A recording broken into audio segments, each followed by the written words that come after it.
Boa noite. Boa noite, Boa querido. noite, Flavinho. Boa noite a todos. Vamos dar início aí mais dessa live com Portice, através hoje pelo canal de Flávio, né? Por problemas aí técnicos, o mais importante é que a gente realize esse encontro para deixar até esse material gravado aí para a gente disponibilizar. Sejam muito bem-vindos, essa live é nossa, embalando aí nosso início de sábado à noite, para trazer reflexão, para trazer conhecimento. Fiquem à vontade, essa live é interativa, pode curtir, comentar, fique à vontade, certo? Boa noite, Flávio, mais uma vez, muito obrigado, viu? Eu que agradeço, Hugo. Eu que agradeço pela ideia, pelo empenho, pela oportunidade que a gente está tendo de trocar informações e você possibilitar conteúdo de qualidade, né? Com esse projeto seu de abordar temas de comportamento. Então, muito obrigado pelo espaço, né? Porque é você quem conduz e você conduz de uma forma bem bacana, né? Bem bacana porque você vai possibilitando questões e reflexões além da interação com o público, né? Vamos fazer como aconteceu na última live, né? Da semana passada sobre depressão, que a gente depois disponibilizou não apenas nas nossas redes sociais, na minha e no Comporte-se, mas também no próprio YouTube, né? Vamos tentar fazer aí que isso seja repetido, né? E o tema, Flavinho, como aconteceu com o da semana passada, depressão, eu recebi uma enxurrada de perguntas, a gente vai tentar aí responder pelo menos algumas, e lógico que a live não vai substituir nenhuma terapia, então quem estiver precisando de ajuda, que busque, mas vamos aí aproveitar essa próxima hora para a gente refletir um pouco sobre o tema alcoolismo. Então, quer fazer algumas considerações iniciais, Flavinho? É um tema muito vasto, né? É um tema vasto, é um tema que tem uma crença e um conjunto de crenças do senso comum, e ao mesmo tempo, um abraço a todos aí que já estão começando a comentar. Alguns rostos passam aqui pela tela como pessoas que eu conheço, algumas que, né, eu estou acenando aqui. Espero que a transmissão para vocês esteja chegando a contento, né? Esteja chegando e logrando êxito, né? Através dessa transmissão de áudio e vídeo, esteja chegando aí a vocês. Se houver algum tipo de comprometimento no áudio, especialmente no áudio, eu acho que live é mais áudio do que vídeo. Então, especialmente áudio, especialmente live que tem a ver com conhecimento, né? Vocês sinalizam aí pra gente, tá bom? Hugo, eu queria, na verdade, à guisa de introdução, já que o tema é tão vasto que a gente poderia navegar por várias abordagens, né, por vários caminhos, né?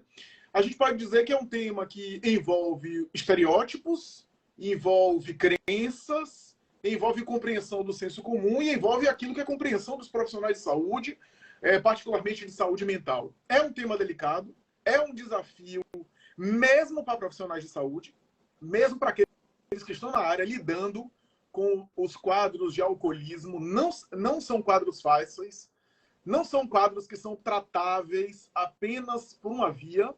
A gente vai, ao longo da live, desenvolvendo os conceitos, dizendo o que é alcoolismo e o que não é, o que caracteriza realmente compulsão alcoólica, dependência química.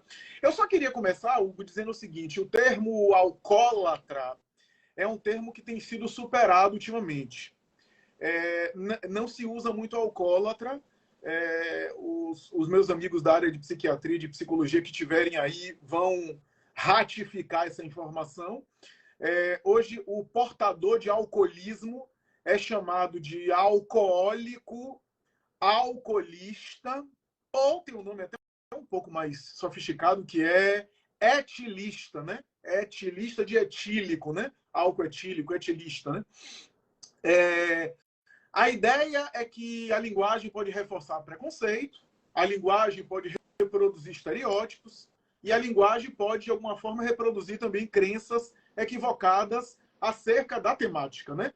Então, os psicólogos eles se preocupam muito com a linguagem, e, de fato, a linguagem pode reproduzir crenças equivocadas, a forma como a gente utiliza a linguagem. E o termo alcoólatra é um termo que, ao pé da letra, ipsilíteras, é um termo equivocado, porque latra ou latria significa adoração. Então, alcoólatra significa aquele que venera ou que adora o álcool, dando aí, sugerindo aí uma leitura moral a respeito do assunto, né? Ou seja, aquele sujeito tem uma falha de caráter, ele adora o álcool. E a maioria dos alcoólicos ou alcoolistas, eles não adoram o álcool, pelo contrário. Eles são vítimas de uma doença da qual desejam muito se libertar. Então, esse é o primeiro ponto que eu gostaria de dizer. Apesar de achar, aqui é a opinião pessoal minha, apesar de achar que eu não estou tão convicto assim que mudar apenas a linguagem vai necessariamente transformar a nossa compreensão a respeito do assunto. Eu tenho minhas ressalvas. Então, às vezes eu uso alcoolista, alcoólico, etilista, às vezes eu uso alcoólatra, especialmente a depender do público que vai entender melhor o termo mais popular, que o termo alcoólatra pegou.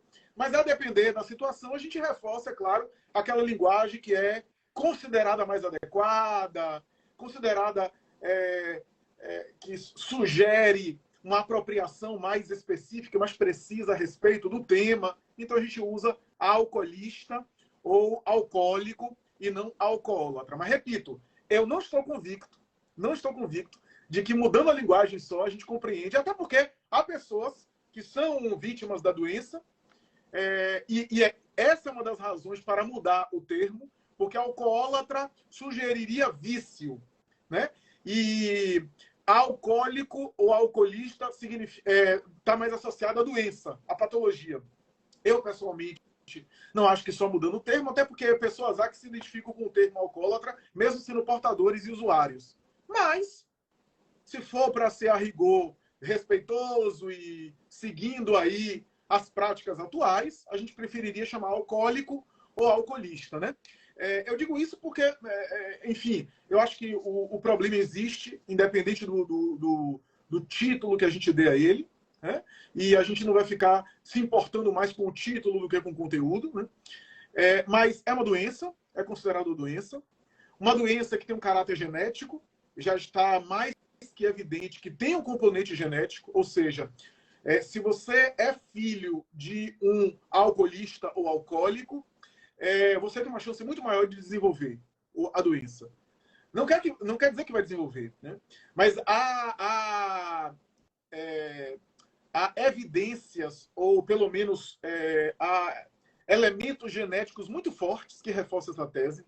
Só que você sabe, Hugo, que na área da genética nada é determinante, né? Quer dizer, na área do comportamento, os aspectos genéticos nunca são determinantes. Então, todas as hipóteses e as conjecturas, as suspeitas genéticas são sempre probabilidade, né? O elemento genético não é determinante nem em quadros físicos, menos ainda em dimensões, ou melhor, em ocorrências que têm uma interface comportamental. E o alcoolismo tem uma dimensão comportamental, é inegável, não é só uma experiência biológica, mas há fortes suspeitas que o fator genético é um fator que influencia, que tem uma contribuição importante, embora, repito, não seja determinante, né? Na área de comportamento tem isso. Então, é considerado doença, que tem um caráter genético, tem um caráter também ambiental, né?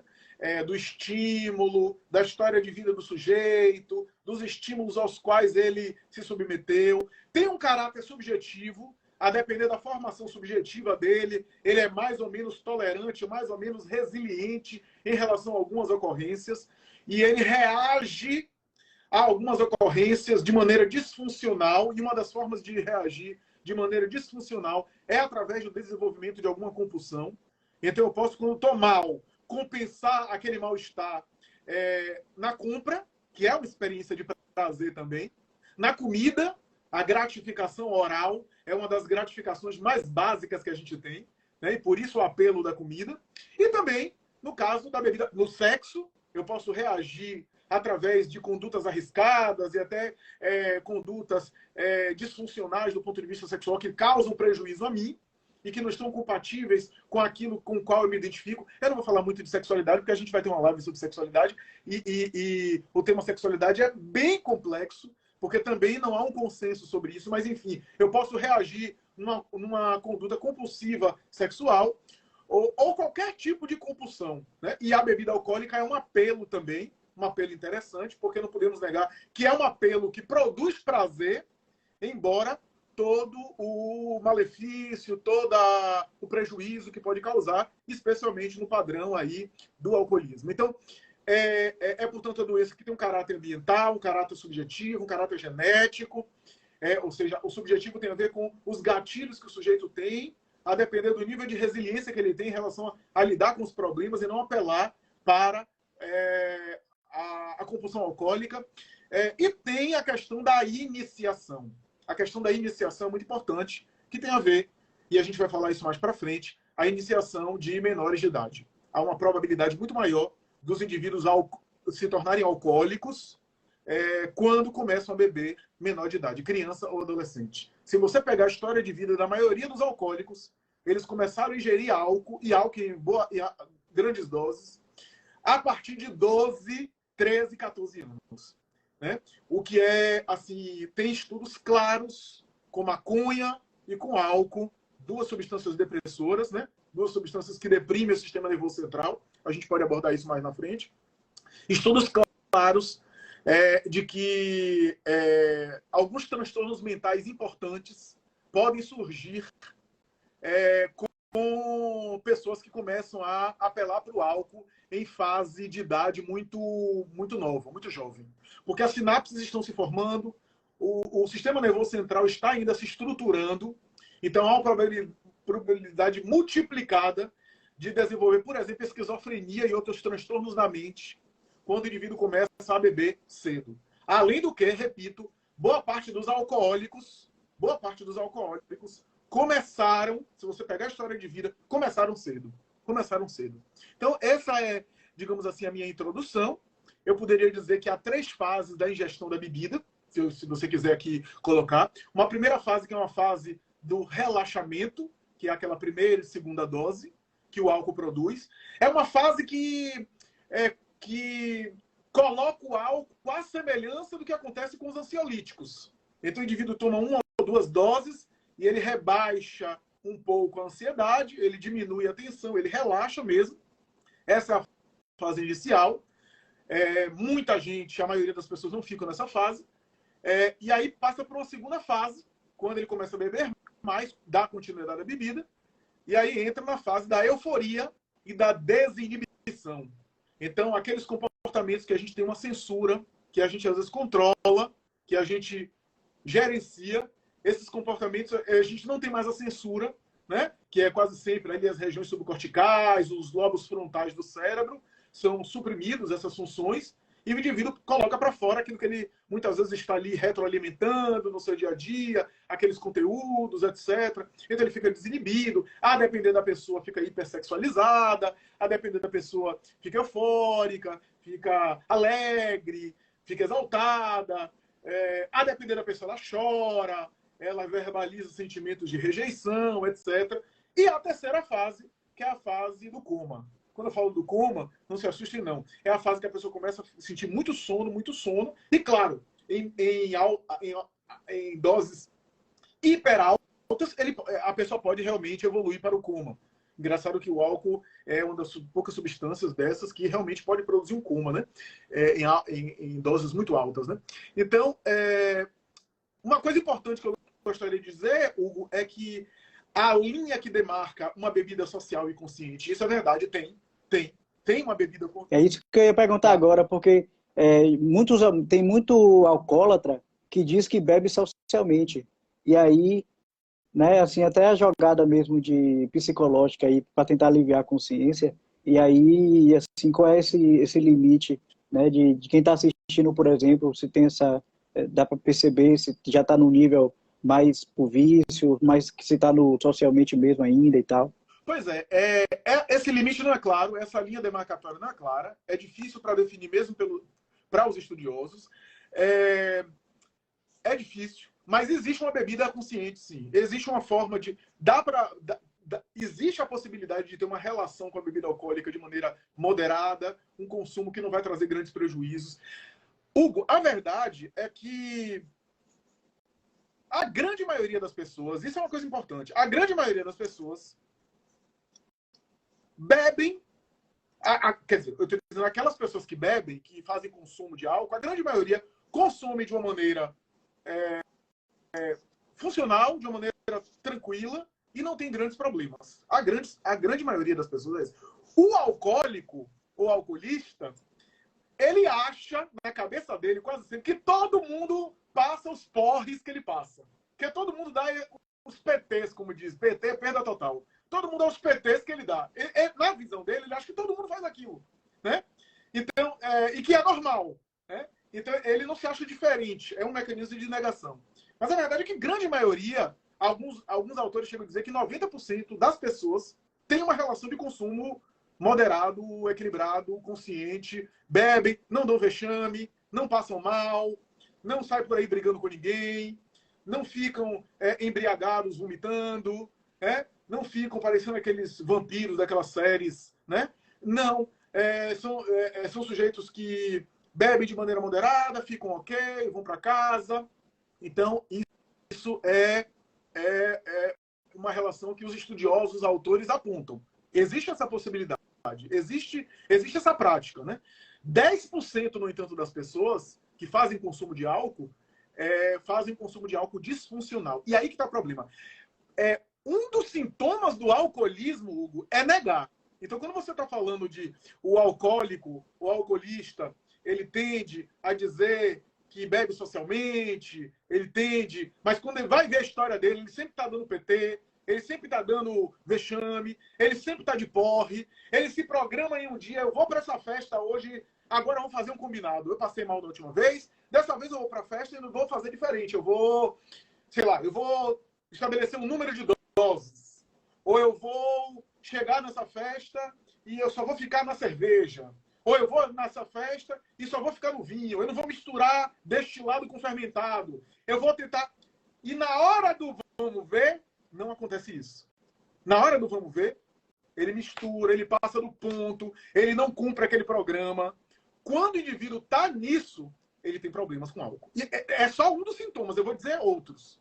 É só um dos sintomas. Então, isso é importante dizer. A linha demarcatória não é clara, mas eu queria dizer o seguinte: o que caracteriza principalmente, a principal característica do alcoolismo é a ausência de controle sobre o consumo. Tá? Se eu for elencar aqui, tem outros sintomas do alcoolismo. Tem outros sintomas, tá?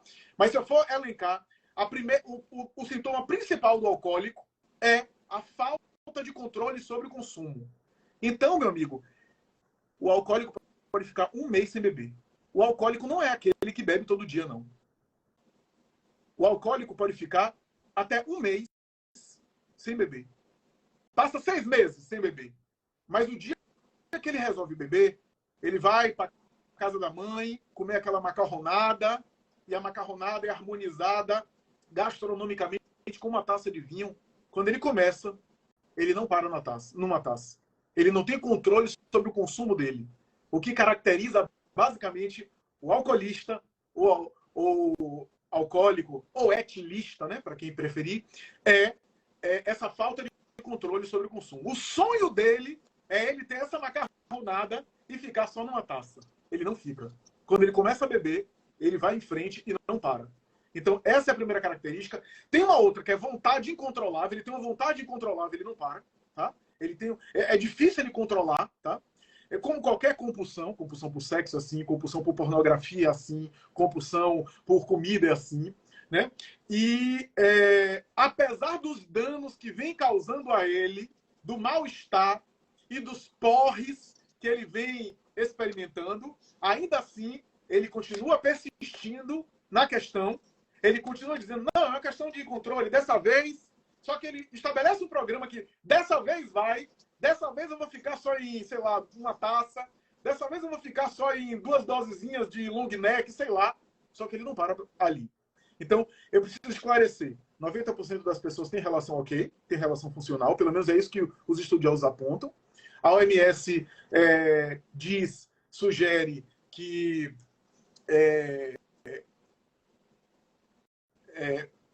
há pessoas que têm uma relação saudável, mas a gente nunca vai saber quem é. A gente nunca vai saber, segundo a Organização Mundial de Saúde, quem é que já tem uma predisponência, uma estrutura predisponente para a compulsão. Não sabemos. Então, é sempre um risco a pessoa tomar, iniciar, e aí ele tem uma bagagem subjetiva e biológica, genética, que pode predispor ali. Mas a OMS fala de uma relação consciente, de um consumo de bebida consciente, sim. 90% das pessoas, mas o alcoolismo é um grande problema. Da dependência química que mais causa prejuízo ao erário público, aos quadros de transtorno aí de saúde, que gasta mais dinheiro, né? O quadro que mais ocorre internações psiquiátricas é por conta de compulsão alcoólica, né? Os pacientes, os casos de violência, muita gente não sabe que os casos de violência, na maioria dos casos de violência doméstica, o álcool estava por detrás. Marido que bate mulher, homicídio em casa, quase sempre foram regados a álcool. Se você for investigar, tinha álcool por detrás. Tá?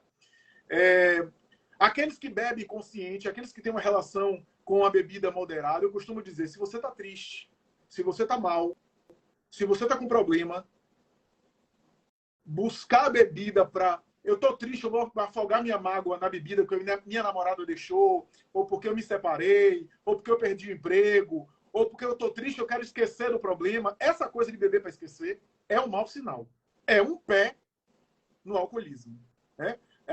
Porque, veja, se eu libero as funções subcorticais por causa dos lobos frontais que ficam mais desinibidos, eu libero alegria, euforia, ok, porque aquilo de repente eu estava retroalimentando. Mas se eu estou mal, o que é que eu vou liberar no momento que eu começo a passar da dose, já que eu tô...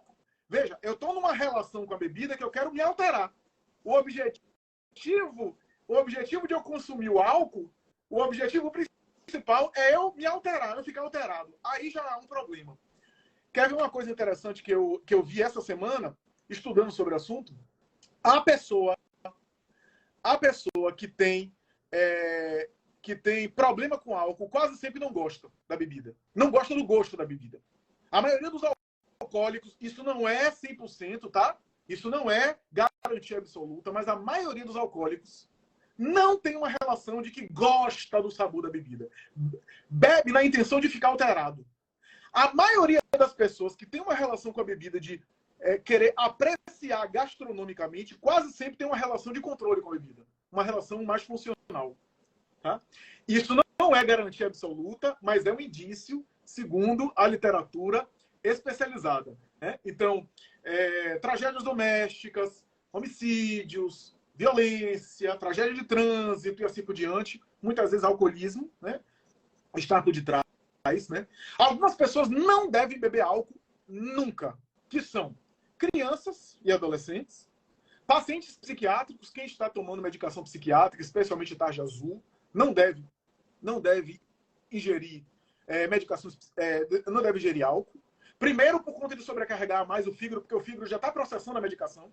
Boa parte das medicações, o fígado é exigido, né? Primeira coisa.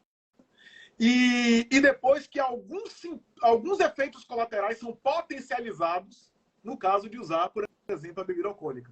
Por exemplo, se eu estou usando Rivotril, não vou falar o nome comercial não, clonazepam, a substância, bromazepam, alprazolam, se eu estou usando essas substâncias e eu uso álcool combinado com essas substâncias, potencializa o efeito sedativo, né?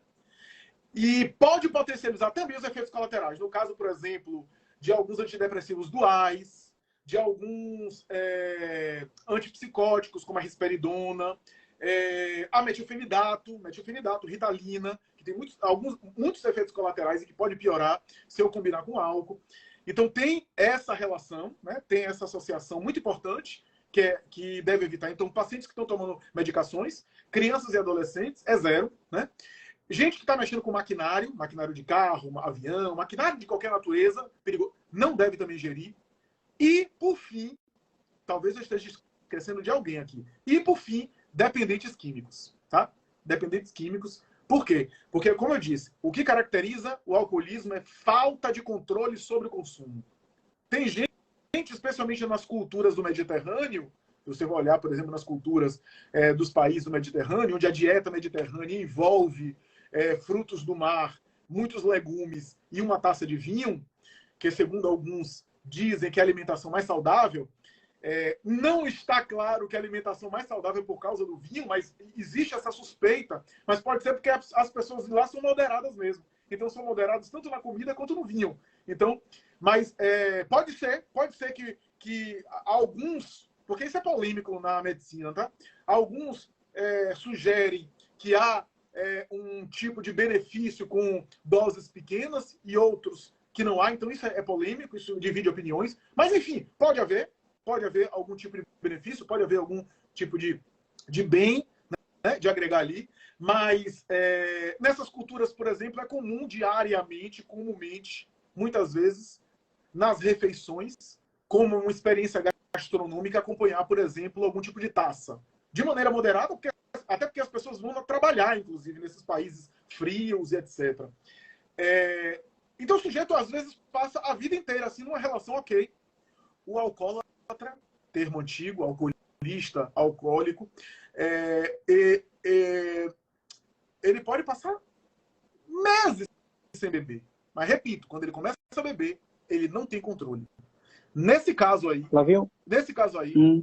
a ideia primeiro é redução de danos, para depois uma terapêutica para evitar completamente. Muito raro um alcoolista superar o alcoolismo e beber de maneira moderada. No caso dele, quase sempre a tolerância é zero, porque a probabilidade de reincidência é muito grande. Mas vá, Hugo. Tem uma... Eu até perdi aqui a pergunta de Trajano, que foi uma... Achei.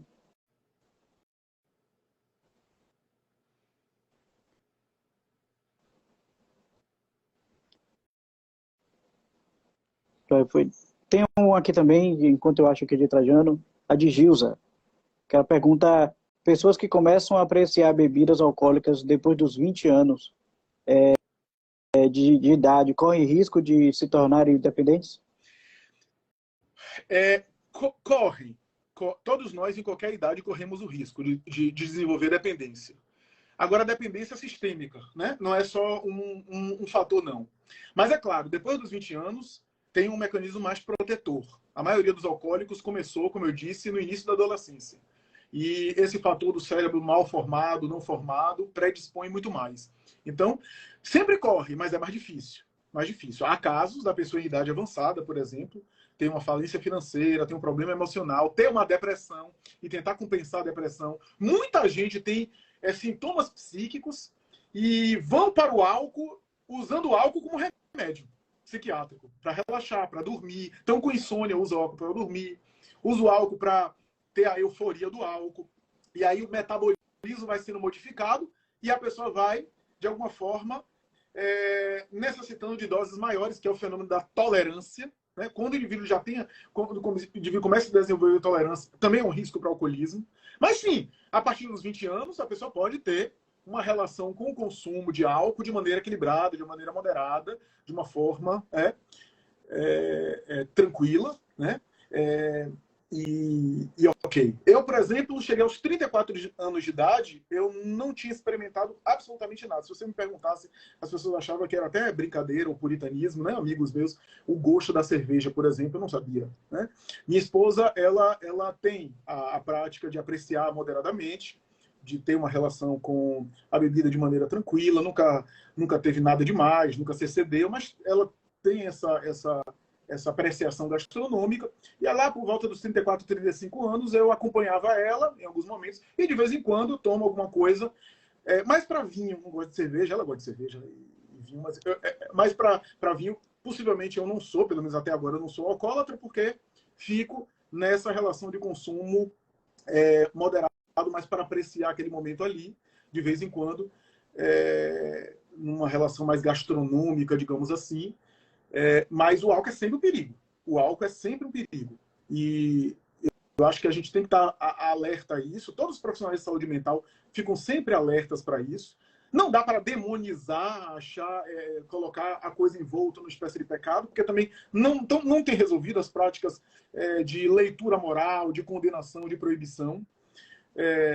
Mas também não dá para ter uma relação com a bebida como se fosse algo convencional, como se fizesse parte. O problema, Hugo, é eu achar que somente através do álcool aí vai ser bom as coisas. Né? Essa relação. Eu posso viver perfeitamente bem sem álcool.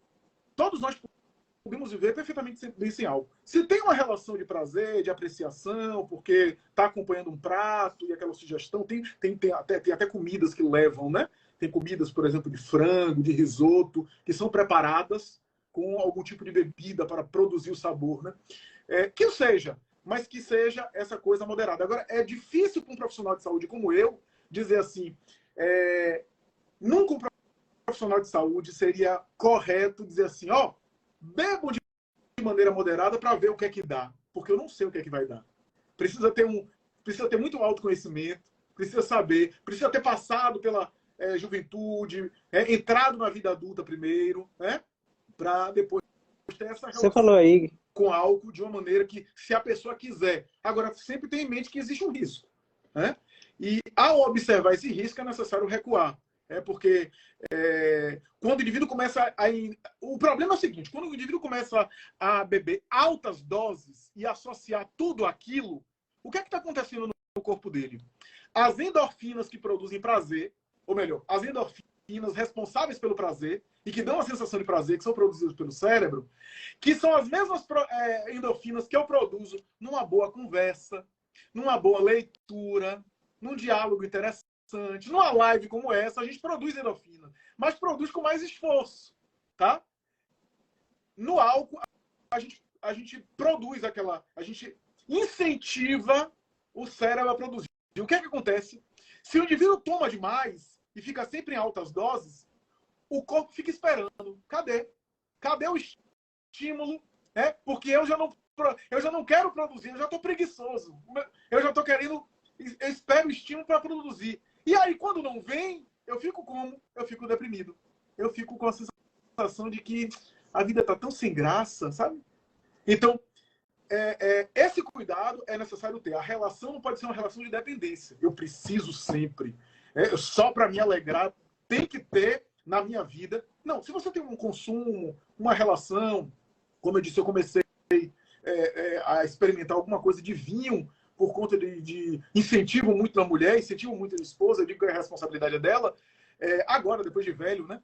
E ainda assim esporadicamente, mas sempre atento de que aquilo não pode fazer parte da minha vida como centro da minha existência. Né? Aquilo não pode ser o foco absoluto da minha vida. Né? E sempre entender que observe o controle sobre o consumo. Se você tem condição de parar. Se você estabelece uma meta e para naquela meta. Se você não obedece às metas, se você sempre se programa e chega no lugar e se passa, você tem problema com bebida. teve um pai, Flavinho, você falou aí de adolescentes, que um pai ele descobriu que o filho adolescente, 14 anos, chegou do colégio com sinais de embriaguez. E aí ele está pedindo uma dica, um conselho de como agir numa situação dessa. No caso, o filho chegou em casa da escola embriagado? Ou... Ele falou com sinais de embriaguez, não comentou embriagado necessariamente, não. Mas isso já vi vários jovens. Não, essa fase, e como não tem dinheiro, então não são bebidas leves e sofisticadas. São bebidas que dá para fazer a higiene de Covid em casa, depois que eles vomitam. Porque é vodka, quer dizer, vodka não, é aquele álcool puro que se vende em supermercados, e que eles tomam várias doses. Como eles são jovens, eles aguentam mais, eles têm uma resistência, às vezes mais, porque, enfim, são jovens, mas por outro lado, tem a coisa dos danos, né, em termos de estrutura. É necessário ele estar de olho.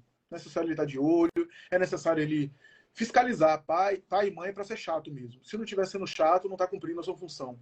Pai e mãe é para fiscalizar, para estar de olho, observar as festas, os 15 anos, acompanhar, porque rola rolê de bebida, rola encontro social da bebida, e esses jovens, atualmente eu tenho visto esses jovens mergulhando forte na questão das bebidas alcoólicas. Quando teve aqui uma mulher, né, que ela perguntou que quando o marido bêbado agride, se é hora de separar. É muito difícil eu dar uma resposta absoluta, né? Porque são questões muito pessoais, cada caso é um caso. É claro que a violência física é inaceitável. É claro que a violência física é inaceitável. Mas é preciso avaliar, é preciso ver o quanto ela quer investir afetivamente nessa relação, o quanto dá para investir, o quanto há possibilidade de mudanças. Existe possibilidade de mudanças? Claro que existe. Ela precisa avaliar isso. Eu sugiro que ela faça uma terapia, que ela se consulte, que ela consulte a si mesma, porque é muito difícil estabelecer uma sugestão. Já vi casos em que a pessoa, por exemplo, optou pela separação e era a melhor coisa que ela pôde fazer. E casos que muitas vezes a pessoa insistiu numa relação que era uma relação significativa e aquela relação mudou. E o parceiro mudou, né? Se tratou. Aliás, esse é um dos pontos. O alcoólico precisa de apoio familiar. A família é um dos elementos importantes para o tratamento. Agora, é difícil para mim decidir pela pessoa nesse caso, porque são casos muito individuais, é necessário cada caso avaliar, né? Até porque é necessário avaliar que se ela quer separar, ela tem que estar preparada para as repercussões. Por exemplo, caso ele não tenha mais a companhia dela e ele morrer justamente do álcool. E ela não ficar mais tarde com consciência de culpa, com sentimento de culpa. Né? Isso tudo precisa ser trabalhado emocionalmente. Né? Inclusive tem um senhor que ele disse que ele presenciou um atropelo do filho, quando o filho era criança, e ele tem exagerado muito da bebida. Ele perguntou se tem alguma ligação, essa culpa por ele se sentir culpado e o vício de bebida, sendo que foi uma pergunta que foi até anônima e assim, é algo que ele acha que foi culpado, mas que nem a família suspeita que ele guarde essa culpa, independente de ter acontecido mesmo ou não. Possivelmente está associado ao quadro. Já que ele lembra disso e associa, possivelmente está. Existe uma culpa muito grande, uma culpa não digerida, não processada, não chorada, inclusive, né? E não vista para ver se realmente existe uma responsabilidade, né? E a estratégia que ele está lidando é a estratégia de mecanismo de fuga, como a gente faz o tempo todo. A gente, né, quando a gente, sei lá, quer evitar alguma coisa desagradável com alguma coisa prazerosa. Isso é muito comum. Então, e no caso do alcoólico, ele fica sempre buscando aquela euforia que o álcool dá. Né? Por isso que eu digo, o alcoólico não busca apreciar o sabor daquela bebida que ele está ingerindo.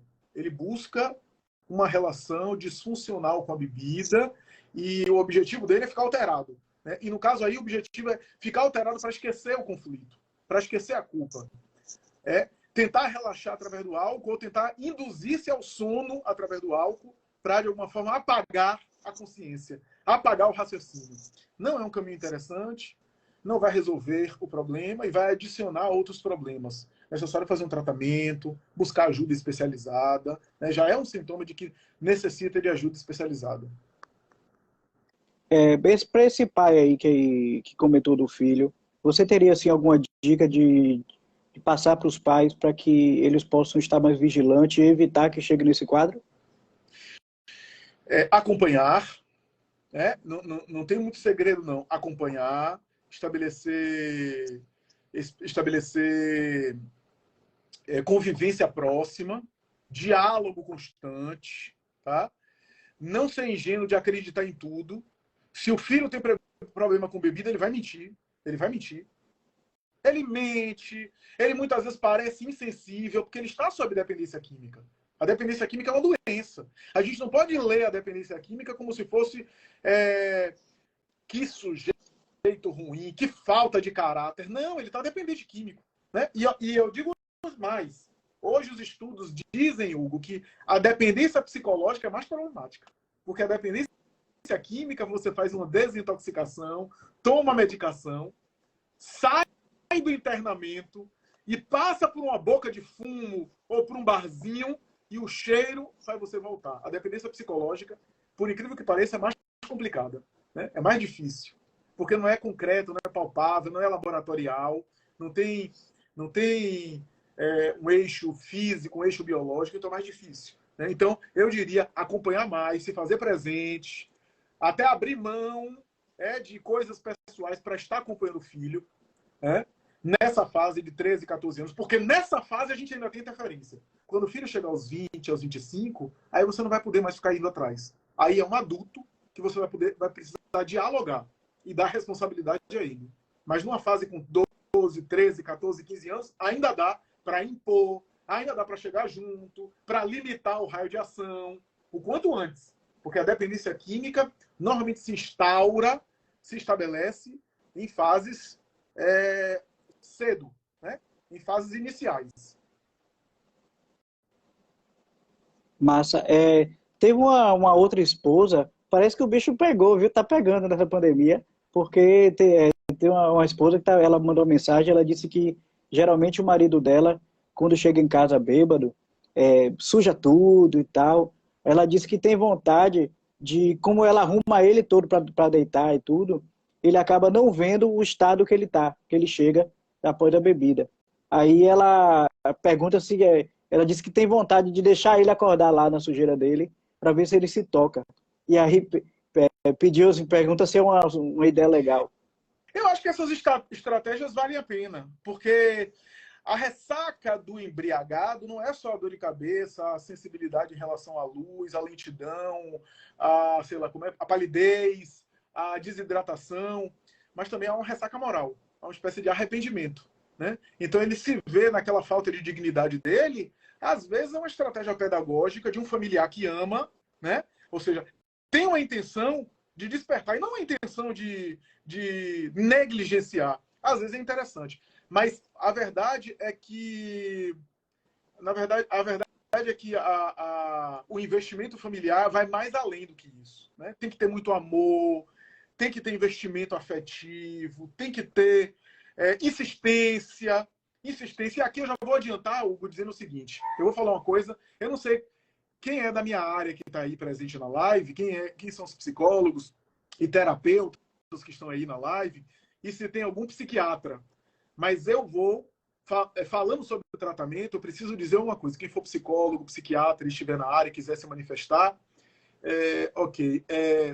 eu vou dizer uma coisa que é importante eu dizer aqui e que vai, de alguma forma, falar contrário, fazer propaganda contrária à minha profissão. Tá? A psicoterapia, ela tem uma importância muito grande em qualquer período e experiência da nossa vida. A psicoterapia é super importante, sempre. Inclusive para o indivíduo que é alcoolista, tá? Inclusive. Mas eu preciso dizer que a psicoterapia tem limites no tratamento do alcoolismo. E é importante a gente reconhecer esse limite. Do contrário, a gente não vai conseguir ajudar o paciente. De todas as psicoterapias para o alcoolismo, as técnicas cognitivo-comportamentais são as mais interessantes. E aí os psiquiatras e os médicos vão adorar, porque eu não sei por que os psiquiatras e os médicos adoram tanto a TCC, a terapia cognitivo-comportamental. Nada contra a TCC, eu acho ótimo. Mas existe uma ideia falsa, em meu ponto de vista, que a TCC é mais científica do que as outras abordagens. E que a terapia cognitivo-comportamental tem um viés mais científico, talvez pela produção de artigos, etc., pela participação de congresso, etc. Mas eu preciso reconhecer que as técnicas comportamentais são as mais favoráveis no caso do alcoolismo. Ah, Flávio, você está indo de encontro à sua própria formação principal. Estou mesmo. A minha formação principal é muito mais nas escolas de psicanálise, né? No caso, a psicologia analítica, que também tem a ver com essas escolas de psicanálise que lidam com o inconsciente, que lidam com a dimensão inconsciente. Ah, e a psicanálise é ruim? Não, é importante que o alcoolista faça a psicanálise. É importante que ele se entenda, que ele se conheça, mas entenda, a psicanálise vai ajudar pouco ou nada. Por psicanálise aqui, eu estou dizendo toda terapia psicodinâmica. O que é terapia psicodinâmica? Estou falando termos muito complicados, né, Hugo? Terapia psicodinâmica é todas aquelas terapias que tentam entender os sentimentos internos, as motivações internas, os impulsos do sujeito em relação ao seu comportamento. Né? Então, tudo aquilo que tem a ver com elementos internos do sujeito tem a ver com psicoterapias dinâmicas. Daí a psicanálise que fala muito do inconsciente. É importante qualquer pessoa, inclusive o alcoolista, fazer terapia, inclusive uma terapia dessa, é importante. Mas embora eu seja da área, e embora a minha formação principal é da área, para o alcoolismo vai ajudar pouco. Por quê? Porque o sujeito vai ficar ali falando, vai ficar conversando sobre a mãe, sobre o pai, sobre a infância, vai ficar se conhecendo, que é muito bom, fortalecendo o seu autoconhecimento, mas vai continuar bebendo. Ele vai continuar bebendo. Então, ele precisa de outras intervenções. A psicoterapia comportamental, ou seja, as terapias cognitivo-comportamentais, são aquelas mais interessantes nesse momento. Né? Eu, em alguns momentos, no consultório, eu utilizo técnicas cognitivo-comportamentais, mas ainda assim, diria que de todas, é a que tem ainda um alcancezinho maior. Mas ainda assim, eu preciso dizer que tem um limite, que não vai dar conta de tudo. Ah, e você está falando que é medicação? Ó, as medicações ajudam também. Algumas medicações psiquiátricas, né? O bupropiona, por exemplo, né? Que é uma medicação muito boa e favorável para comportamentos compulsivos, né? Inclusive tabagismo e alcoolismo. Mas nenhuma medicação psiquiátrica vai impedir o sujeito de beber. Porque, repito, é uma doença que tem um aspecto comportamental, um aspecto psicológico. Então, veja como o quadro é sindrômico e é sistêmico. Né? Tem vários aspectos. Então, a psicoterapia importante de preferência, para o alcoolismo, psicoterapia comportamental, ainda que ele faça também alguma terapia dos sentimentos, do mundo interior dele. Medicação é importante, mais ou menos é importante, ajuda, ansiolítico, etc. Mas eu quero dizer assim que eu sou super favorável à psiquiatria, eu sou parceiro da psiquiatria, eu gosto da psiquiatria, eu tenho parceria com muitos amigos psiquiatras, mas eu preciso dizer, me perdoem os amigos psiquiatras, a psiquiatria também tem um poder também pequeno sobre o tratamento do alcoolismo, principalmente se ela age sozinha. Eu preciso dizer, aliás, eu preciso dizer aqui, me perdoem os psiquiatras, eu tenho muitos amigos psiquiatras muito legais, alguns muito competentes, mas tem uma quantidade grande de psiquiatra que não sabe nada, não sabe coisa nenhuma de alcoolismo, tá? Não sabe nem para onde vai na hora do alcoolismo, tá? Então é importante a gente ter esse reconhecimento, essa humildade, né? De lidar com essa questão de maneira humilde, de maneira ok. E aí eu queria ressaltar o seguinte: 3 elementos interessantes para o tratamento do alcoolismo. 3 elementos interessantes. Família, apoio familiar é importante. Aí eu vou entrar num tema super... Os psicólogos não gostam muito de entrar nesse tema, mas é importante, porque essa foi uma fala do próprio Jung, e eu vou explicar o quê. Religião. Vou explicar para você. Aliás, eu não vou explicar agora, não. Vou dizer o terceiro fator. O terceiro fator é Alcoólicos Anônimos. Tá? Alcoólicos Anônimos tem um benefício impressionante. Impressionante. Alcoólicos Anônimos, sem saber, utiliza técnicas cognitivas comportamentais, tá? Então, se você está uma semana sem beber, você ganha aquela fichinha. Se você passa um mês, você é reforçado no seu comportamento com uma fichinha melhor, você é aplaudido no grupo, você fala quantos dias você está sem beber, você é acolhido, tá? As pessoas todas são voluntárias, todas são alcoolistas, inclusive os voluntários, as pessoas que trabalham nos Alcoólicos Anônimos. O fundador dos Alcoólicos Anônimos era alcoolista, e aí eu vou trazer uma história super legal. Ele foi paciente de Jung, tá? Ele se tratou com Jung, e Jung disse a ele em uma das sessões o seguinte: olha, você só vai conseguir superar essa experiência do alcoolismo com alguma experiência na sua vida que dê sentido à sua vida, que seja arrebatadora, que dê significado. O que é que ele fez? Ele fundou os Alcoólicos Anônimos. Foi isso que fez ele sair do alcoolismo. E aí Jung falou o seguinte, olha, eu sou psicólogo, sou psiquiatra, não tenho experiência religiosa, mas eu tenho tratado alguns pacientes aqui que têm superado o alcoolismo com epifania religiosa. O que é que isso quer dizer? Um engajamento profundo na religião. É por isso que a gente vê, Hugo, muitas vezes, igreja católica, igrejas evangélicas, tirando pais de família. Eu estou falando pais de família porque, na tradição, até agora, até recentemente, os homens sempre beberam mais do que as mulheres. Mas isso já está mudado, viu? As mulheres estão tão eficientes para o alcoolismo como os homens. Também incompetentes nesse sentido. Então, não há muita diferença ultimamente, não, nos últimos anos. Então, as igrejas evangélicas, mesmo que a gente não concorde com todos os métodos, as igrejas evangélicas, as tradições religiosas, têm tirado muita gente do alcoolismo. Né? Tem realmente ajudado muita gente a sair da experiência do alcoolismo. Então, isso é super interessante, essa curiosidade, muita gente não sabe, da Fundação dos Alcoólicos Anônimos, Bill, o nome dele, né, que foi paciente de Jung, foi o fundador do AA. Né? Então, isso é super interessante. Né? O Trajano, aqui do Irmãos de Luz, ele pergunta se tem essa diferença assim, em relação às classes sociais, de uma ter mais dificuldade de lidar, de controlar o alcoolismo do que a outra. Aqui ele tem a questão da pobreza, classe alta, classe média. Super interessante. De fato, a vulnerabilidade social, a vulnerabilidade financeira pode predispor ao abuso de substâncias, como uma forma, como disse Chico Buarque em uma das canções dele, né? Como é que ele dizia, meu Deus? Que sem a cachaça ninguém segura esse rojão. Aquelas músicas de Chico Buarque que tem um viés social, né? Que ele fala sobre as desigualdades sociais e assim por diante, etc. De fato, a vulnerabilidade financeira, a depender da situação, pode predispor. Mas isso não é claro não, viu? Não é claro não. Não é uma coisa clara que dizer que os mais pobres, os mais miseráveis, bebem mais, não? Pelo contrário, se você for ver, pessoas que têm muito poder, normalmente abusam de bebida. A quantidade de juízes e de desembargadores que abusam de bebidas alcoólicas é um negócio impressionante. Eu já estive em um hotel onde havia uma reunião de juízes e desembargadores, aquela pegada de all inclusive,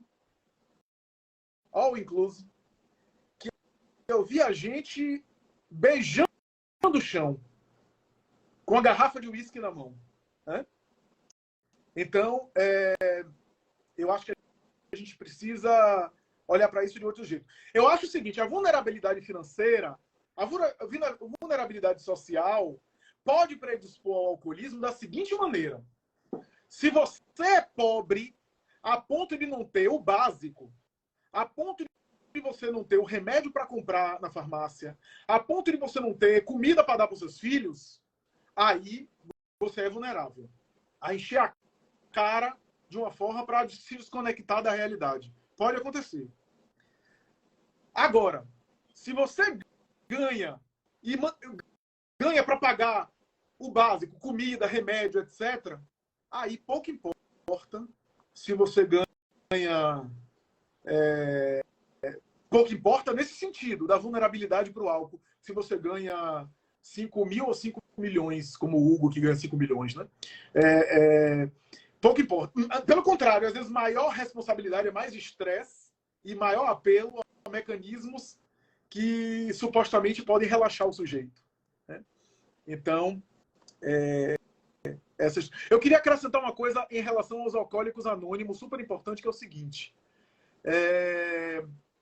O alcoolista, ele fica manipulador para o consumo de álcool. O pessoal do AA, eles também são manipuladores para o bem. Eles também têm todo o processo de manipulação ali para o bem. Né? E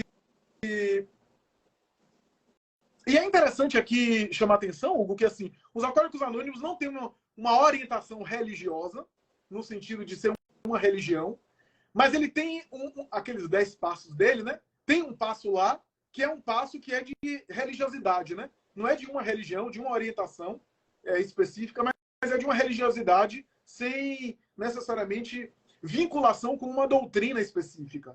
Porque tem um passo lá que você precisa se engajar, que é a aceitação de Deus ou de um poder maior. Existe isso nos passos, né?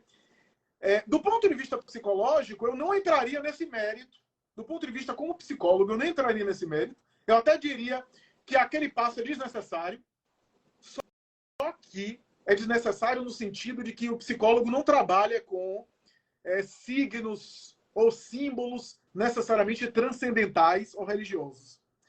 Mas, psicologicamente, é super interessante nesses 10 passos do AA, que essa ideia de reconhecer um poder maior sobre mim, que eles falam lá, é super interessante porque o alcoolista, muitas vezes ele fica com o ego inflado, ele acha que pode de tudo, ele acha que pode transgredir a coisa da abstinência e não vai dar nada.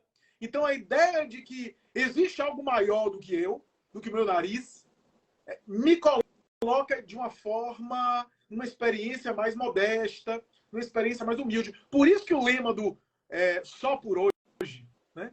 Por hoje não beber, por hoje não, é super interessante. Primeiro que é uma técnica comportamental e depois que é uma autossugestão inconsciente. Porque se eu disser assim, ó, se eu sou alcoolista ou alcoólico, e eu disser assim, daqui pro final da vida eu nunca mais vou beber, o meu inconsciente não acredita nisso. O meu inconsciente não registra nisso. Não faz sentido para mim, internamente. Mas se eu falar, hoje só, tá fácil. Por hoje tá fácil. Tá fácil, é possível. E aí amanhã, só por hoje, eu reforço. Né? É doloroso. É muito doloroso, mas é possível.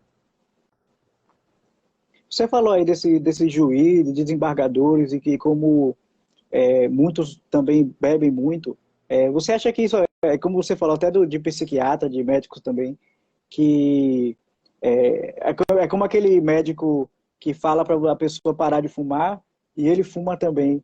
E como o inconsciente atrapalha, né, no sentido de falar, como é que eu vou receitar para ele, meio que não beba, se eu daqui a pouco tô aqui cheio de cachaça. E aí, assim, você acha que isso interfere na hora de lidar de uma sentença, de uma...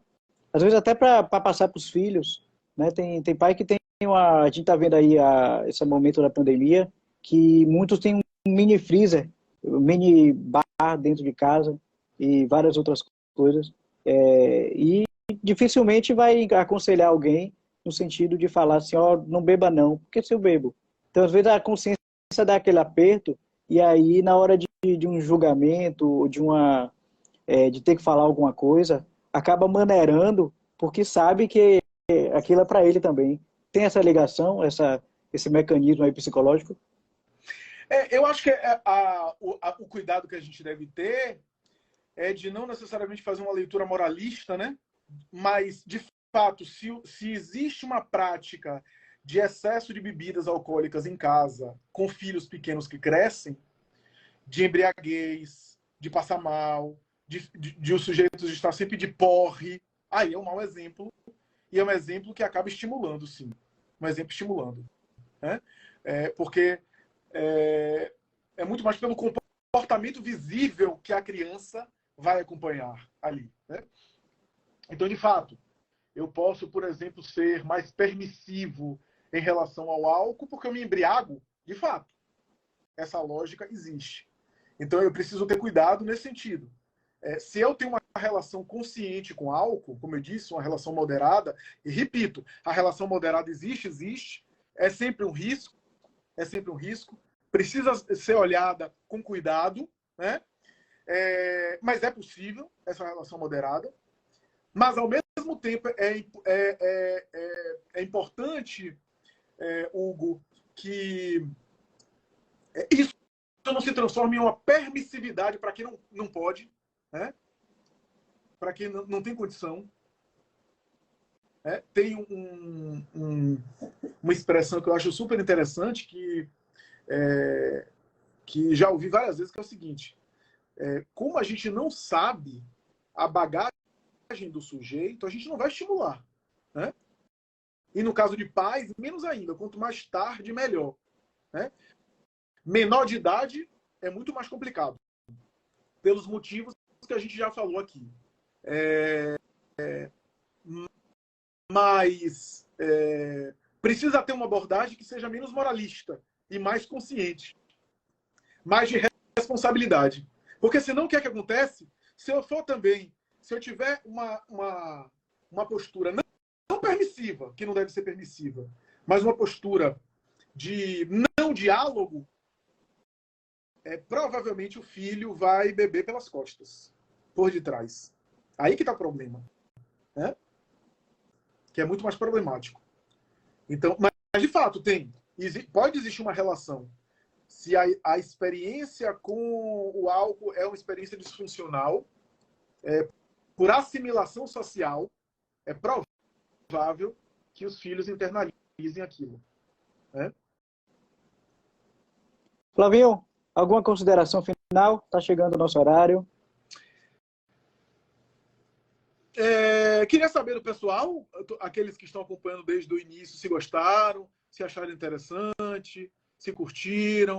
Tem alguém aqui que está pedindo para participar? Anne Marques, é isso mesmo? Foi erro, Anne? Depois você coloca aí, tá bom? Não, eu queria dizer, Hugo, que alcoolismo é um problema muito sério. O alcoolismo destrói famílias, destrói condição financeira, famílias vão à ruína, vão à falência por causa de alcoolismo. Eu me lembro de uma metáfora que o Dr. Drauzio Varela certa vez disse em um dos vídeos dele. Ele diz o seguinte: imagine, por exemplo, uma pessoa, imagine você que está com uma diarreia, com aquele desarranjo intestinal, está correndo para o banheiro, e naquele segundo que você está chegando no banheiro, que você não sabe se o seu esfínctere vai vencer a batalha contra o conteúdo que já está vindo, aquela tensão toda, quem é que vai chegar primeiro? Você no vaso sanitário ou o desastre à vista? E aí Drauzio Varela vai dizer assim: multiplique isso por 10 e você vai entender o que é o crack. O que é o crack. Eu não posso colocar o crack na mesma dimensão que o álcool, claro. Mas a dependência química é um negócio que precisa de muita paciência, de muito apoio familiar, de muito estímulo, de muita insistência. Porque o mais difícil desse processo é o sujeito reconhecer que ele tem problema. Ele normalmente passa anos se enganando. Ele passa anos dizendo assim: não, só foi um porre, da próxima vez eu vou me controlar mais, eu só passei do limite só uma vez. É possível alguém ter um porre? Eu nunca tive um porre. Nunca dei vexame, nunca passei mal, nunca vomitei. Mas é possível a pessoa ter um porre e ser único na vida, aquele porre ali? Mas já é um mau sinal.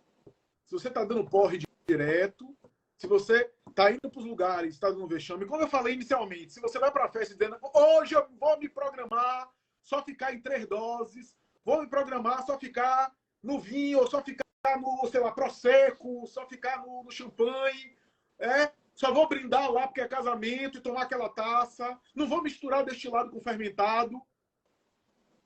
Se você se programa e chega na hora e não faz, chega na hora, sempre dá errado, já é suspeita de que existe uma relação complicada com a bebida, é necessário rever, já é para pensar em buscar ajuda profissional, né? Eu vi uma vez, Flavinho, assim, até para você, se quiser comentar, para a gente ir já caminhando aí para finalizar, que tem muito óbito que foi colocado no óbito um caso, mas que o início tudo foi a bebida. Um exemplo disso é o infarto. Tem um livro que no nosso sangue tem uns glóbulos, um glóbulo aí, que ele queima a gordura que circula no sangue. E o álcool queima essa gordura. queima esse glóbulo. Então, a probabilidade de entupir uma veia, por exemplo, é grande. Então, às vezes, tem gente infartando e não sabe que tem ligação com a bebida. E não está na certidão de óbito. E várias outras coisas também, que a questão da infecção múltipla de órgãos, né? Como o álcool, ele queima as paredes do rim, parece. Então, mesmo que o usuário ele vá urinar, o álcool ficou ali. E o rim é o que separa o que vai para o sangue e o que vai para a urina. Então, chega um momento que ele não separa mais, vai tudo para o sangue. Uhum. E aí fica no corpo. Não, E a pessoa não faz a ligação com a bebida. Por exemplo, a Aline está colocando um comentário super bacana. Que pena, Aline, que a gente não tem mais tempo, mas eu estou adorando seus comentários. Não apenas da Aline, de outras pessoas também, tá? A Antônia colocou também um comentário super interessante. A Antônia, que é terapeuta também. Muita gente falando coisas boas, a Márcia, né? Mas, Hugo, o que você está falando é super interessante. Por quê? Porque, como dizia Hahnemann, o pai da homeopatia, né, a diferença do veneno e do remédio está na dose. O que acontece? Há quem defenda, e há indícios de que o álcool, por exemplo, em doses mínimas, moderadas, é até cardioprotetor, por ser vasodilatador, por exemplo.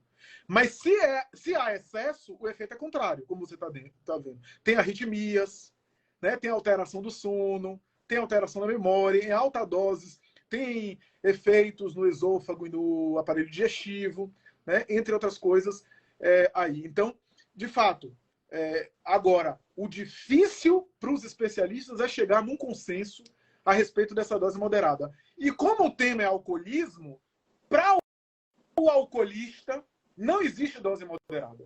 Essa é a questão, Hugo. Para o portador de alcoolismo, não tem dose moderada. Quando ele começa a beber, ele não para. Esse é o problema. E com os anos, o metabolismo dele se acostumou não apenas a doses mais altas, mas também a produção de endorfina somente associados ao álcool. Então o metabolismo dele também vai se acostumando. Ele tem uma resistência maior e assim por diante. Então, o problema é esse, é que no alcoolismo não tem dose segura. É isso. Maravilha. Flavinho, muito obrigado mais uma vez. Que bom, assim, tô aproveitando esses espaços na sua agenda, né, para te ter comigo. Muito obrigado. E a gente tá junto, né? Semana que vem tem live com Porte de novo no sábado. E já aí o spoiler, a gente vai falar sobre sexualidade, vai ser com o Flavinho também. Então, você não pode perder no próximo sábado, às 18 horas. E o Evangelho no Lar, que eu faço toda segunda-feira, às 22 horas. Então, depois de amanhã, tem Evangelho também. Obrigado, viu, Flavinho, de coração. Obrigado, querido. Obrigado a Irmãos de Luz e a Trajano, né? Também estou te acompanhando, viu, Trajano? Estou vendo aí as suas considerações, os seus comentários. Parabéns também. Muito bacana seus exemplos. E parabéns também pelo relato pessoal, pelo depoimento. Eu li seu relato pessoal. Muito bem. Espero que vocês tenham gostado, viu, minha gente? Foi muito bacana, gostei bastante, Hugo. Eu acho que a gente conseguiu condensar e ser mais econômico no tempo, porque alguns a gente passou demais, ser mais econômico no tempo, direto ao assunto. Muito bacana. E vocês, claro, que acompanharam a gente, também contribuíram, porque enriqueceram com os comentários, né? Como você já anunciou, próxima semana a gente vai falar de um tema excitante, no sentido duplo da palavra, né? A gente vai falar sobre sexualidade, um tema difícil, um tema complexo, um tema amplo. Aqueles que estiverem acompanhando, que tenham interesse, se programe para a gente falar sobre sexualidade. Esse vídeo vai ficar postado aí no meu perfil do Instagram. Vamos ver como é que posta também no Comporte-se, que é quem está conduzindo essas lives. Parabéns ao Hugo. E colocar também no canal do YouTube, né? Analisadamente, né? Então, um abraço a todos. É isso aí. Tamo junto. Tamo junto. Boa noite, gente. Obrigado a cada um. Bom final de semana e até segunda no Evangelho e até essa semana aí, que essa semana tá cheia de live aí. Obrigado de coração e Bom até a final de semana próxima. também. Um abraço, Guinho. Tchau, tchau.